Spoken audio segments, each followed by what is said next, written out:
Si on veut résumer, l'être humain est dans un cheminement permanent. Il doit passer d'une montagne à une montagne plus haute, puis ensuite encore cheminer vers une montagne encore plus haute. Par exemple, la première étape est de passer de la montagne des ténèbres, qui est faite de la vie d'ici-bas, sans penser à Dieu, dans l'insouciance, la fête, boulot, métro, dodo, à la montagne de la lumière de l'islam et ses 5 piliers. La shahada, la prière, la zakat, le ramadan, le hajj si on en est capable financièrement, permettent de passer de la montagne des ténèbres à la montagne de lumière. C'est un peu comme les 3 états de l'eau, solide, liquide et gazeux. Et donc le but est de rendre l'âme la plus légère possible pour atteindre des niveaux de paradis plus hauts.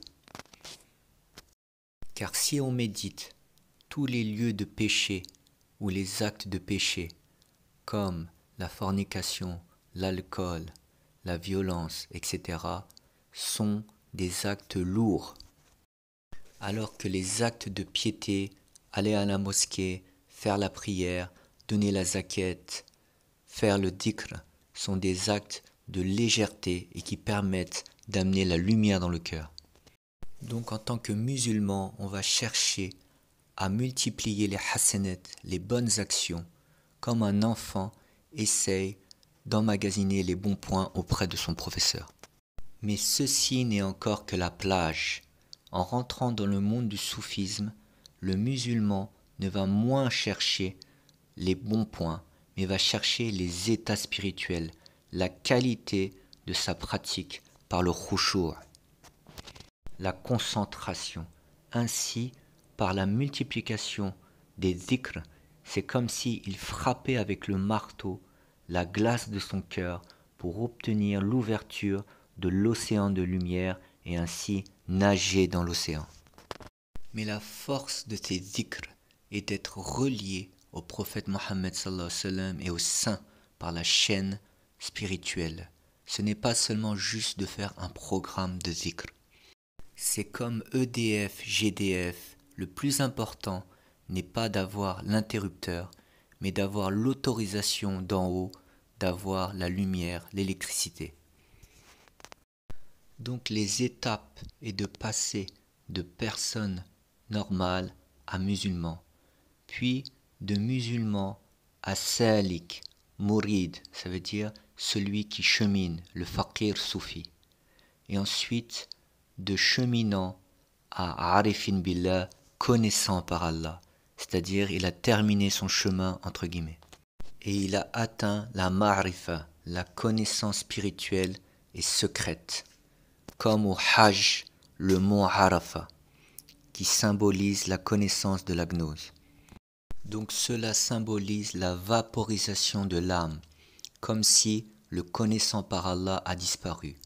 Ou par rapport à l'océan, c'est les profondeurs des mers. Il ne nage plus à la surface, mais dans les profondeurs pour la pêche sous-marine. Ainsi, les soufis ont développé une science plus riche que l'océan par cette gnose spirituelle, avec des termes très précis comme le fana, l'extinction en Dieu, ou le baqa, la permanence de la vie en Dieu. Et ceci est le véritable trésor. Pour donner une idée, car cette science s'obtient par la recherche du cher vivant, dans la réalité et non pas dans les livres ou par la cérébralité. Le grand soufi Ibn al-Iskandari a dit, et cela résume le cheminement, celui qui aime Dieu, rien ne le détourne de lui. Celui qui est éteint en Dieu est éteint à toute chose, et celui qui connaît Dieu le voit en toute chose. Comme dans le hadith, mon serviteur ne se rapproche de moi que par les œuvres obligatoires, puis par les œuvres surrogatoires, jusqu'à que je l'aime, et quand je l'aime, ce devient l'œil avec lequel il voit, la main avec laquelle il touche, et le pied avec lequel il marche. Donc le connaissant par Allah est comme une sorte d'agent secret avec son patron, c'est-à-dire que dans la vie quotidienne, il va comprendre des codes et va avoir un langage subtil avec Dieu, alors que personne ne comprend. Une histoire célèbre qui montre cela est l'histoire de Ibrahim al-A'zam, un des premiers soufis. Un groupe de jeunes enfants est venu le voir et lui a dit « Hé, juif, prends l'islam !» Donc ils l'ont confondu et l'ont pris pour un juif. En entendant cela, le cheikh Ibrahim al-A'zam ne s'est pas énervé.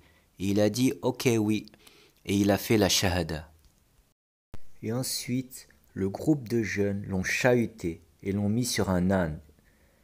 Un disciple de Ibrahim al-A'zam arriva et engueula les enfants en disant « Est-ce que vous savez à qui vous parlez ?» Mais le cheikh lui dit « Non, laisse-les.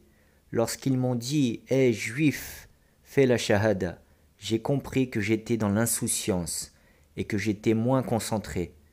Donc c'était un message direct de Dieu. Et ensuite j'étais un petit peu fatigué et ils m'ont permis de me reposer en me mettant sur l'âne. Cela est confirmé dans les histoires des prophètes, puisque notre maître Sayyidina Daoud alayhi salam avait 99 femmes, et Dieu l'éprouva, puisque un jour il tomba amoureux d'une 100e femme, qui était la femme d'un de ses soldats. Puis Sayyidina Daoud fut éprouvé par Dieu, puisqu'il demanda à ce soldat de divorcer de cette femme pour se marier avec elle. Mais un jour, alors qu'il jugeait, deux hommes sont venus. L'un dit à Sayyidina Daoud, « Ya Daoud, cet homme-là a 99 brebis et moi une seule, et il veut me la prendre, qu'en penses-tu » Sayyidina Daoud dit que cela est injuste, puis il fondit en larmes, car il a vu par cette situation du quotidien que Dieu le rappelait à l'ordre et lui rappelait ce qu'il avait fait. Donc pour une même situation, où par exemple un homme ivre va dire à un musulman « Tais-toi », le salafi va le rembarrer et lui dire « Quelle leçon as-tu à me faire alors que tu es un mécréant et que tu n'as pas de charia ?» Taqillah, crains Dieu. Et le tablir ou le musulman normal va essayer de le raisonner en ayant mal au cœur. « Oh mon frère, arrête l'alcool.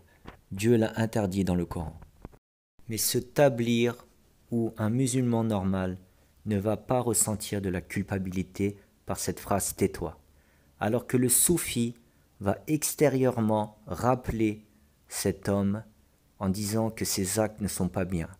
Mais à l'intérieur de lui, il va se dire « Pourquoi Dieu s'est-il manifesté à autoriser cet homme à me dire « tais-toi » Peut-être ai-je fait un péché avec ma langue. » Donc comme la phrase du grand soufi Ibn al-Iskandari, celui qui est avec Dieu, rien ne le détourne de lui, celui qui est éteint en Dieu est éteint de toute chose, et celui qui le connaît le voit en chaque chose.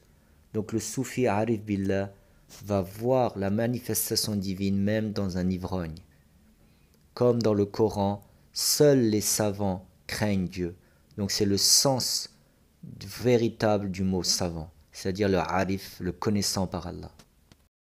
Pour avoir une idée de ce trésor qu'est la gnose, quelques livres, comme le livre Un saint soufi du XXe siècle du cheikh Ahmed al-Alawi, le pôle du XXe siècle. Ce livre retrace sa vie et développe les aspects de la gnose. Ensuite, un autre livre du cheikh Ahmed al-Alawi, Sagesse céleste, qui parle du cheminement de A à Z, du débutant au cheminant jusqu'au connaissant. Et enfin le Mi'raj de Ibn Ajiba, qui est une sorte de dictionnaire soufi pour les termes spécifiques du soufisme, car le soufisme est une science et a des termes précis, comme le fiqh a des termes précis. Ainsi, il développe ce qu'est le fana, le baqa, l'instant, le zikr, les lumières, etc.